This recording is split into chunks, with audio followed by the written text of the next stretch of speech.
Okay, let's look at example 4, solve equations with rational exponents.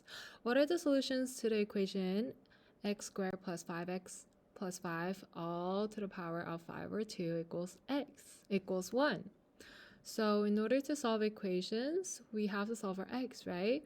But we have the power, and the order of operation says we have to solve the power first. So we're going to get rid of the power by putting this to the power of the reciprocal power to make this in terms of 1. So we're going to put this both sides into a power of 2 over 5, and 1 to the power of 2 over 5 is just going to be 1. So we have a normal quadratic equation. You can factor it out and solve it with the usual way. And you can check for extraneous solutions. If you plug it in and check, it would have two different real solutions, -4 and -1. Let's look at part B. What's the solution to x plus 18 to the power of 3 over 2 is equal to x minus 2 to the power of 3? And so in this case, we have two different powers. And so how do we know which one we should power to, right? So usually the power that is a rational number would be more complicated, so we want to solve that one first. So then we power both sides by the reciprocal of 3 over 2, which is 2 over 3. And then you'll see that the 3's cancel out on the right side of your equation. You get a nice little square. And this is power of 1, so it's just x plus 18. And then you can combine the like terms and put them on one side of the equation, factor them out, solve for x. And if you check for extraneous solutions, -2 doesn't work because 64 is not equal to -64. So that is an extraneous solution. 7 would work, and so 7 would be a good solution. 7 is the only solution to the equation, and -2 is the extraneous solution. Let's look at try number 4. Solve each equation. Pause the video, see if you can solve it by yourself. Come back when you're ready for answers.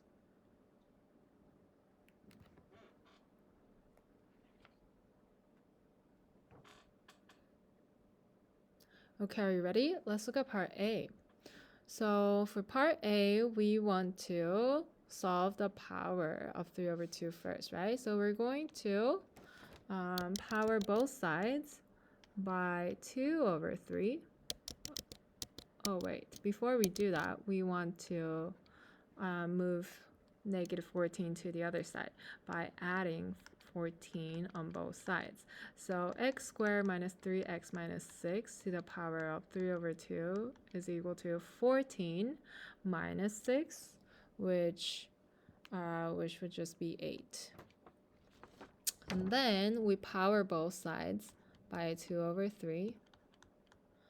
And then we have x squared minus 3x minus 6 is equal to 2 cubed to the power 1 over 3, 2 over 3, right? Because 8 is equal to 2 cubed. And then 2 over 3. And then we cancel out the 3's and have 2 squared, which is 4. And so we have x squared minus 3x minus 6 minus 4 is equal to 0. And that's equal to x squared minus 3x minus 10 is equal to 0. And then you factor this out. You have x minus 5 and x plus 2 is equal to 0. X is equal to -2 and 5. Check for extraneous solutions. -2 squared minus 3 times -2 minus 6 to the power of 3 over 2 minus 14 should equal to -6. And if you solve for it, it's 14 plus 6 minus 6 all to the power of 3 over 2 minus 14, which is 8 minus 14, which is -6. So that is correct. And then 5 squared minus 3 times 5 minus 6 all to the power of 3 over 2 minus 14 is 25 minus 15 minus 6 to the power of 3 over 2 minus 14, which is 8 minus 14, which is -6 as well. So this is all correct. So -2 and 5 both are our final solutions. Let's look at part B. X plus 8 squared is equal to x minus 10 to the power 5 over 2. So this one may not be the best actually to solve by hand, because if you root both sides, square root both sides, you'll have x minus 10 to the power 5 over 4. That doesn't really solve and simplify, right? If we power both sides by 2 over 5, then it's just x plus 8 to the power of 4 over 5 here, which makes it even more complicated, right? So either way doesn't really work. What do we do in this case? Now, in this case, we're going to use graphing. So use graphing method in this case. Sometimes you just can't solve algebraically. So then you may have to use the technology. So if you just plug in the equation by itself, then you see something like this, where where your x-intercept would be the solution. So in this case, you'd have to graph y equals 0 to look at the intersecting point, which is 20.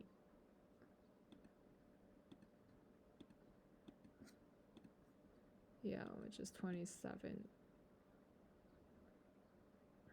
which is about 27, right?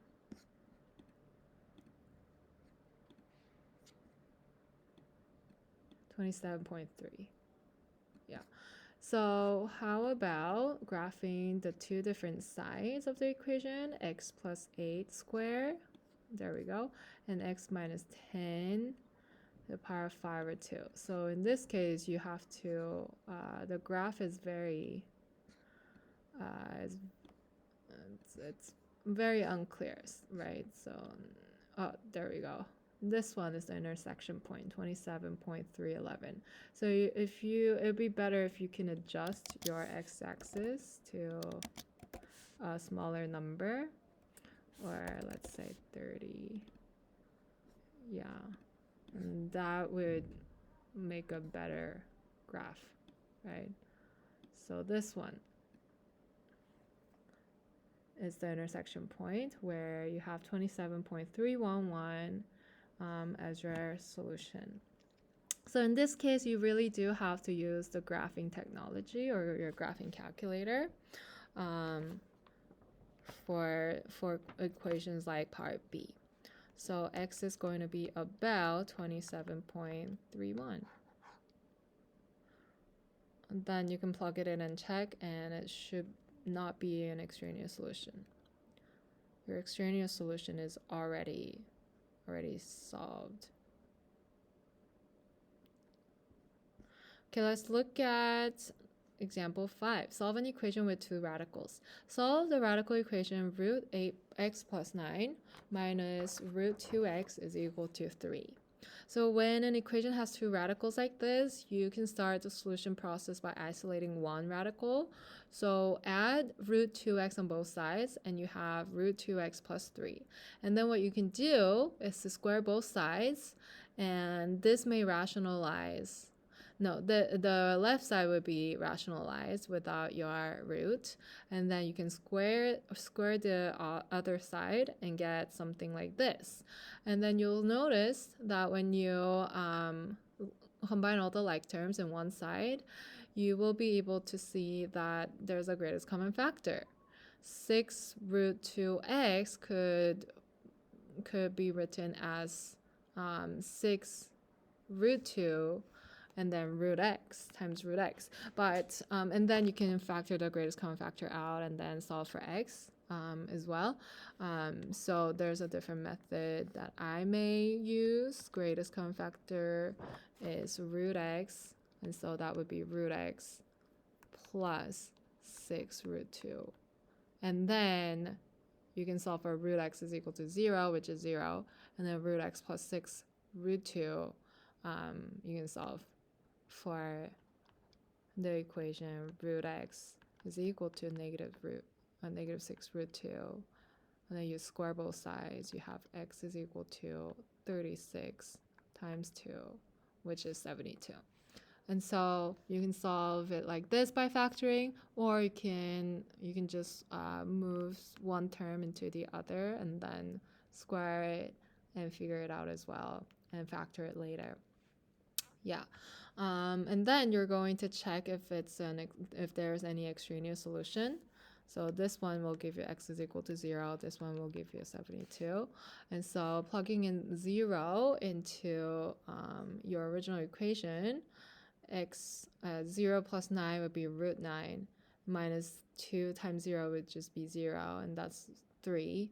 3 is equal to 3. So that's correct. If you plug in 72 2 plus 9 is 81.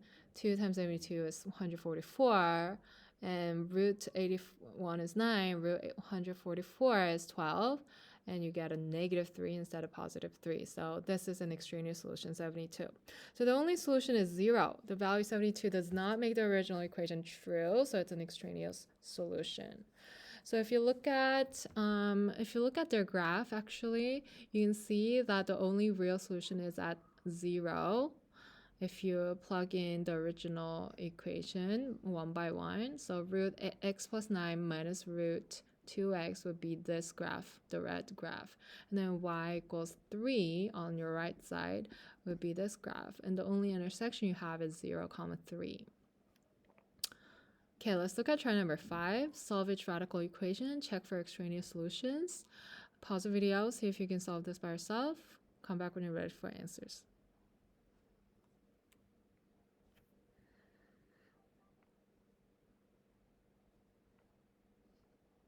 Okay, are you ready? Let's look at part A. So this one, let's try solving it algebraically. You're going to add root 3x on both sides. And you have negative 2 plus root 3x. Now you're going to square both sides. You have x plus 4 is equal to, square this side. You have 4, positive 4, and then negative 4. Negative 4 root 3x, right?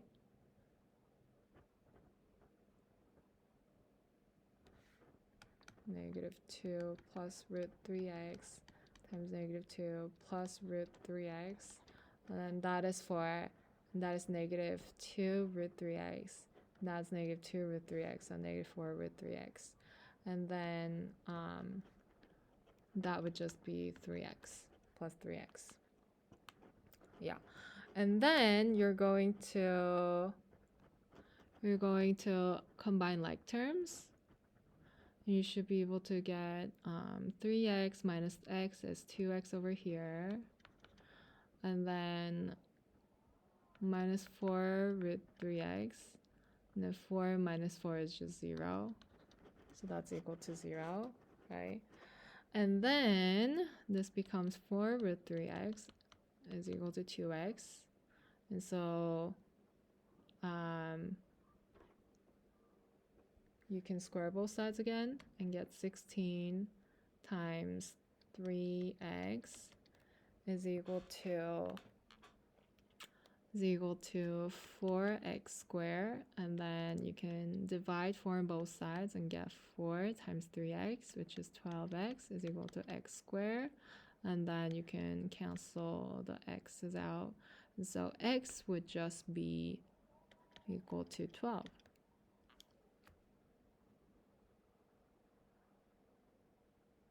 Right? And then, and then x, the one we canceled out, should give you x equals 0. And then let's check for extraneous solution. 0 plus 4 minus 3 times 0, which is 0, should equal to negative 2. And so root 4 minus 0 is equal to positive 2. So it's not equal to negative 2. So Yeah, 0 is extraneous solution. Let's look at 12. 12 plus 4 root minus 3 times 12 is equal to -2, and we're checking that. And so 12 plus 4 is 16, minus 12 times 3 would be 36. And so 4 minus 6 would be -2. So yes, this is true. So the only real solution is 12. 0 is extraneous solution. All right, let's look at part B. Root 15 minus x minus root 6x minus -3. We're going to add root 6x on both sides. And we're going to have 15 minus x is equal to root 6x minus 3. And then we're going to square both sides. And we have 15 minus x is equal to, I need to visualize. I'm a visual learner, so I'm going to expand this form. So that is 6x and then -3 root 6x, so negative, and another -3, so -6 root 6x, and then plus 9. Okay, and then that one, and then we're going to add the like terms. 6x plus x would be 7x here, then minus 6 root 6x, and then minus 15 plus 9 would be -6 is equal to 0. And then you can treat this as a x squared because this is root x squared, right? So rewrite this so that it's root x squared.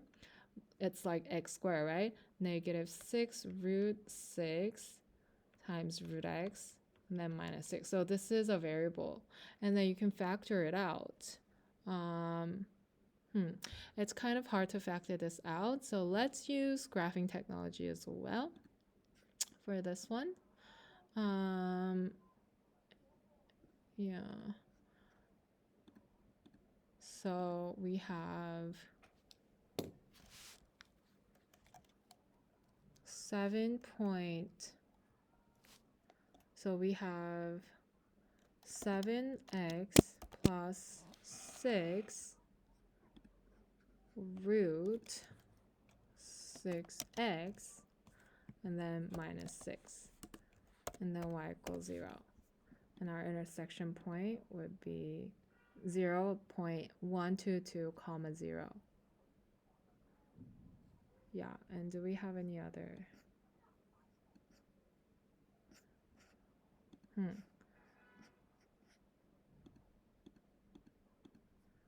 Let's plug in the original equation because we want to see both, all the possible solutions. So root 15 minus x minus root 6x would be the first one. It's equal to -3. And then let's zoom back in.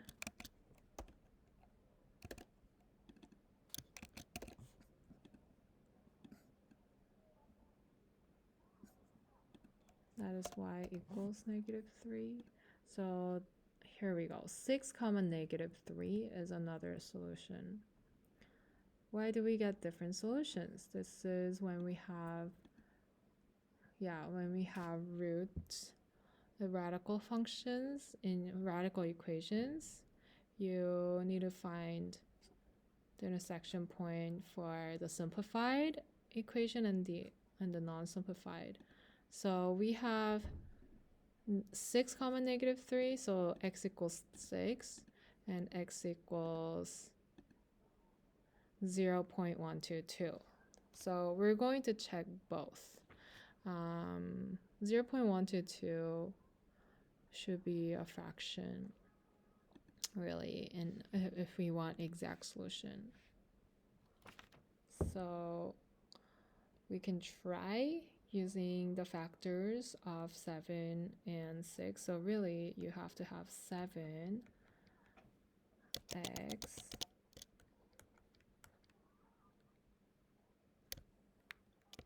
So 7 root x times root x, and then the factors of -6, which is going to be, and then that adds up to -6. And so that's probably going to be -1 and +6, right? Because -1 times 7 root x. Oh, it has to be 6 root 6. Yeah, then it's hard to factor it out. So yeah, you need to use graphing technology for this one. And so you have x is equal to 6 or 0.122, and then we can check for extraneous solutions, and you'll see that 0.122 is going to be the extraneous solution. So the real solution would be 6, and then 0.122 would be the extraneous solution. Okay, yeah, those were a little bit challenging, but if you can solve it by algebra, you should solve it by algebra. Let's look at example 6. Solve a radical inequality. The body surface area, BSA, of a human being is used to determine doses of medication. The formula for finding BSA is BSA equal to root h times m all over 3,600, where h is the height in centimeters and m is the mass in kilograms. The doctor calculates a particular dose of medicine for a patient whose BSA is less than 1.9. If the patient is 160 centimeter tall, what must the mass of the person be for the dose to be appropriate? So this is the height, right? So you just plug in 160 to height. And then you want BSA to be less than 1.9. So this one is BSA, and you want this equation to be less than 1.9. So plug in the information that you want, but it has to be less than 1.9. So you need to write an inequality instead of equation. And then you can solve for m and isolate m in order to see approximately what the mass would be in order to be less than 1.9 BSA. So the mass of individual must be less than 81.225 kilograms for the dose to be appropriate. So you can graph the inequality to show all the possible weight and BSA relationships. Let's look at try number 6. A doctor calculates that a particular dose of medicine is appropriate for an individual whose BSA is less than 1.8. If the mass of the individual is 75 kilograms, how many centimeter tall is he or she be for the dose to be appropriate? So this is a very similar example. You can use the same equation, set up the similar inequality. Pause the video, see if you can do it by yourself. Come back when you're ready for answers.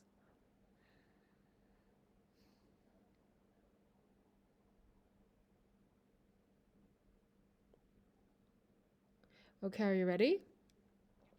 All right, so your equation that you're using is the same. So BSA is equal to root h times m all over 3,600.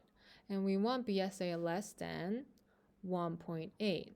So we want BSA less than 1.8, and BSA is this, so we're going to rewrite the inequality with the actual equation, but the mass is 75. So instead of height, your mass is 75 kilogram.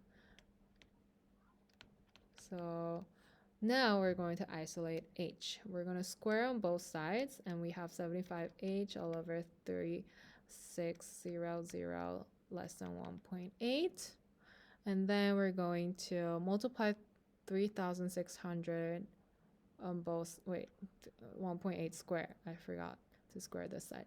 So 3,600 on both sides. We're going to multiply on both sides and get 75h less than 3.24 times 3,600.